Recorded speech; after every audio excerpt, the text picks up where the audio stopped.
Notre paracha de Béalotra débute avec l'ordre divin d'allumer tous les jours en fin d'après-midi la menorah, le candélabre à 7 branches qui éclairait le temple. Et la Torah précise qu'il fallait veiller à ce que les mèches situées à la droite et à la gauche de la tige centrale soient toujours tournées vers la mèche centrale, située au milieu de la menorah. Et la Torah conclut, Vayasken à Aaron. Et Aaron, le grand prêtre, a fait ainsi, et a accompli fidèlement cette mitzvah. Et le Sifri, cité par Rashi, s'étonne de la nécessité de préciser que le saint Aaron, prophète et frère de Moshe, a accompli fidèlement cette mitzvah, comme si le lecteur pouvait en douter. De manière encore plus surprenante, ce Sifri, ce commentaire rédigé par les Tanaïm, va expliquer que cette précision qu'Aaron a fait ainsi est en fait une louange adressée à Aaron en son honneur, à sa gloire. Pourquoi? Chez Loshina, car il n'a pas modifié, il n'a pas changé l'ordre divin et a allumé la menorah en respectant les prescriptions divines. Explication, réponse plus surprenante encore, car a priori, allumer cette flamme tous les jours ne requiert et n'exige aucun effort particulier et ne constitue aucunement un exploit pour Aaron, pouvant justifier un si beau compliment de la bouche du Saint béni soit-il, et répété depuis près de 3500 ans dans toutes les synagogues du monde en ce Shabbat Béalotra.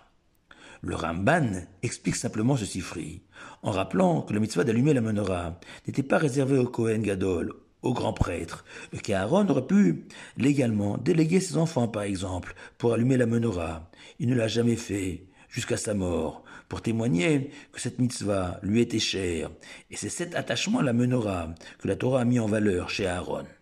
Le Rachem HaKadosh propose un autre éclairage à ce compliment mystérieux adressé à Aaron, en écrivant qu'Aaron aurait pu s'enorgueillir d'être celui qui allumait tous les jours la menorah, délégué de tout Israël.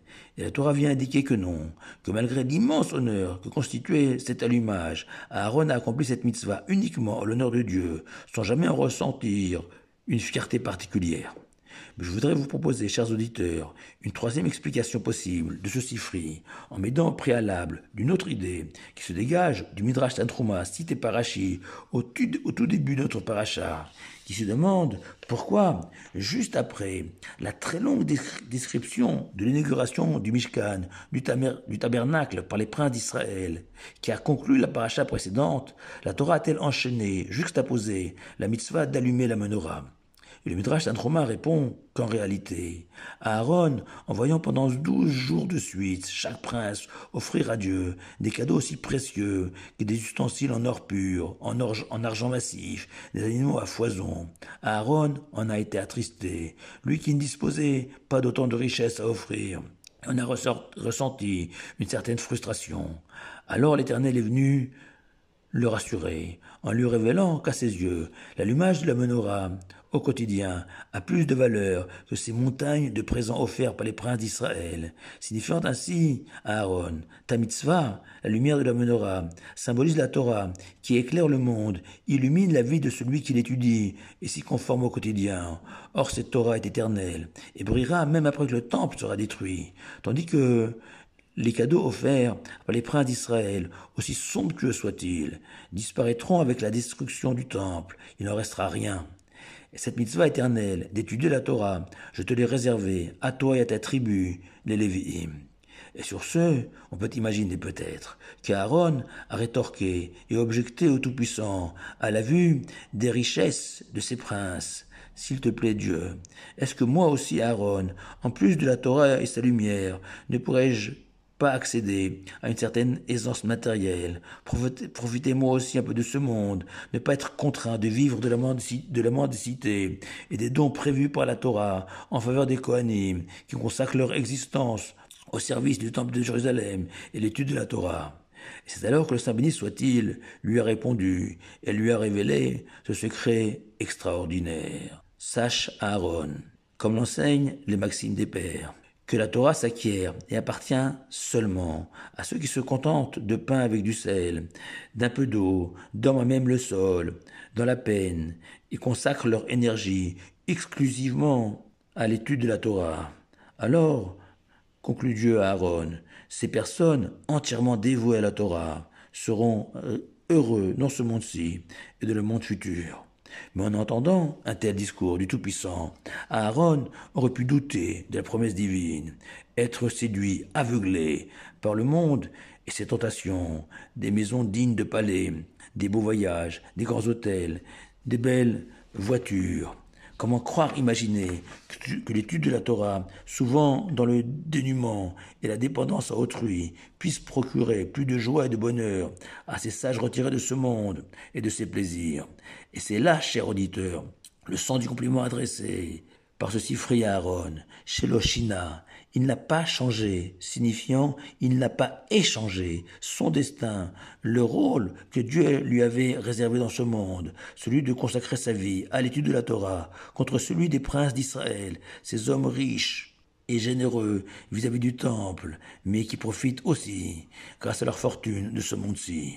Aaron a été convaincu par le discours de Dieu, comme l'écrit le Chazon Ish notamment, qu'il n'y a pas de plus grand délice au monde que celui procuré par l'étude et l'acquisition de la Torah, et que même si de l'extérieur, on pourrait avoir l'impression que les véritables sages d'Israël se privent de tout et mènent une vie austère sans plaisir, c'est une illusion, une erreur. Et on peut couronner ces paroles de Torah avec la fabuleuse remarque de Khatam Sofer, que le Sifri écrit que Aaron ne se contentait pas d'allumer la menorah l'après-midi. Non, tous les matins, en plus, Aaron en personne accomplissait la mitzvah de nous nettoyer les godets, les verres de la menorah, retirer les mèches usagées, remettait de l'huile et de nouvelles mèches pour l'allumage de l'après-midi.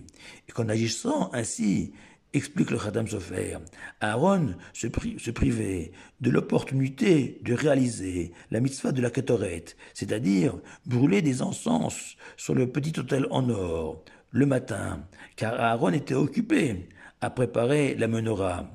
Et au lieu de brûler des encens l'après-midi, il préférait allumer la menorah. Or, la mitzvah de la Ketoret était réputée pour procurer la richesse aux Kohanim, comme l'enseigne le Talmud, au point que tous les jours, les Kohanim se disputaient le droit de faire brûler ces encens. La véritable grandeur de Aaron, explique le Khatam Sofer, c'est que pas une fois, en près de 40 ans de service, Aaron a souhaité renoncer non seulement au privilège d'allumer la menorah, mais même pour la mitzvah subalterne, de nettoyer la menorah. Aaron n'y a pas renoncé non plus, ne fût-ce qu'une fois dans sa vie, pour tout l'or et l'argent du monde. Aaron a compris, à travers cette menorah, quel doit être l'objectif à atteindre pour lui et pour tous ceux épris de l'amour de la Torah, et quelles sont les véritables priorités dans la vie. Le sens des priorités, c'est peut-être ce qui manque le plus de nos jours à notre pays, plongé dans une crise politique inédite suite à la dissolution de l'Assemblée nationale. Or, dans ce contexte, à l'avenir incertain, la France se passionne en priorité pour l'état du nez de Mbappé, auquel nombre de médias consacrent leur une depuis lundi dernier, et le drame survenu à la star de l'équipe de France de football. Être juif, c'est savoir faire des choix courageux, les assumer, s'y tenir, convaincu que l'histoire nous a donné raison et que le peuple juif a conservé son identité. Aujourd'hui, grâce à Aaron, la menorah, et ce qui l'allume au quotidien, aujourd'hui, les sages d'Israël, même s'ils ignorent qui est Mbappé. Shabbat Shalom à vous tous.